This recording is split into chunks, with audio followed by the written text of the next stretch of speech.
On October 27, 1927, Joseph Theodore Leslie Squizzy Taylor, a notorious criminal and gangster, was shot and killed in a Carlton home alongside his rival, John Snowy Cutmore. Most of the newspapers that were found portrayed the offender in a light that suggested they were hardened criminals and were members of the seedy underworld in Melbourne. This further led to the notion that suggested that Taylor and Cutmore had it coming with their high standings in the underworld and with them criminal connections. This further led to the idea that Taylor and Cutmore, known rivals of one another, had a secret vendetta and may have killed one another.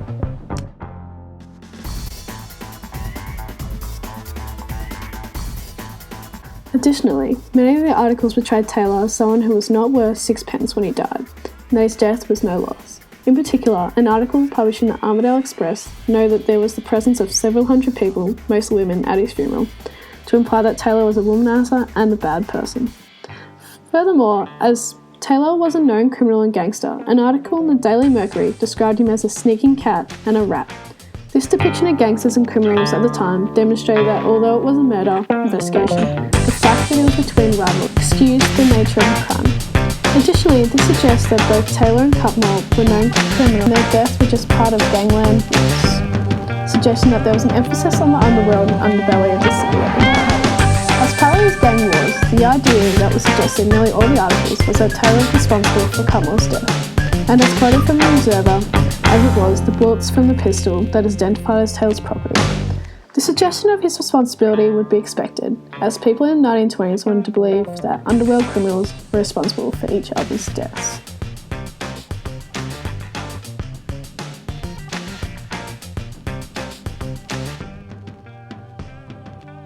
The police's involvement in the case was documented in the newspapers, and was suggested that they moved quickly to catch whom they thought was the culprit, making 4 arrests after 4 days. However, it was depicted in a few different articles that they had made many different arrests, but no one they arrested was responsible, suggesting that at the time there was limited knowledge surrounding investigating techniques. It was also noted that the police efforts seemed to be lacking, with detectives not being able to find any real motive in the shooting. Alongside the police, it was stated in the Northern Miner that the coroner who had worked on the case couldn't find a conclusive answer to the deaths, having to have a professional come in to re-evaluate the crime. This portrayed coroners through the media as people who were insufficient at their job, subtly reporting their flaws.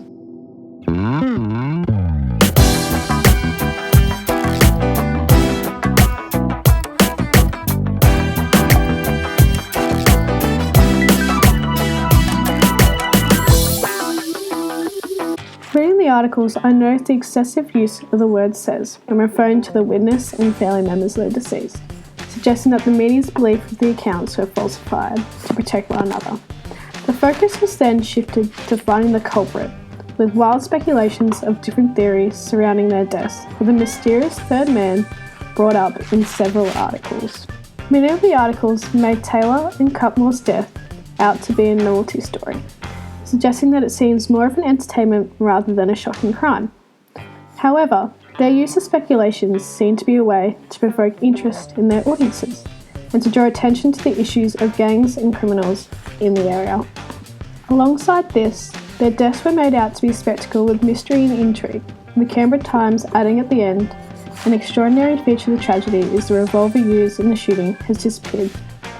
This type of reporting made people wonder the real depth of the crime and the mystery of the seedy underworld. However, much of the speculation was made up or had a lack of real evidence to back up their claims.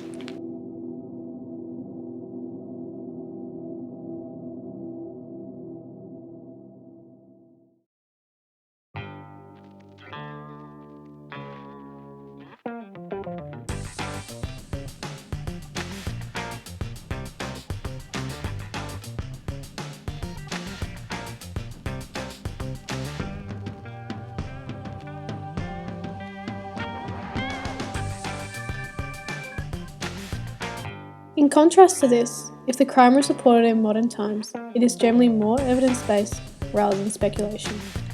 However, there are many instances where the media bases their facts on weak claims and unsubstantiated evidence that can cause biases and inconsistencies. Furthermore, if reported in modern times, the story would possess more exaggerated features and include a more detailed unfolding of the story. Additionally, the story would then be there to suggest a threat to society and paint a picture of a nefarious underground gangland war that was going on, and post that we should be afraid of what we cannot see. Additionally, the layout of the newspaper would include a huge spread across the front page with increased details and accompanying images. This is in comparison to the 1920s, where many articles were squished onto the front page with no images. Moreover, if reported today, it would also entail more of a history lesson into the secret underworld of crime and into Taylor and Cutmore's lives, possibly portraying them as more of an evil person rather than a victim. These differences outline how much media has changed over the years, outlining how there are similarities but overall significant differences that demonstrate how context is everything in the way of the media.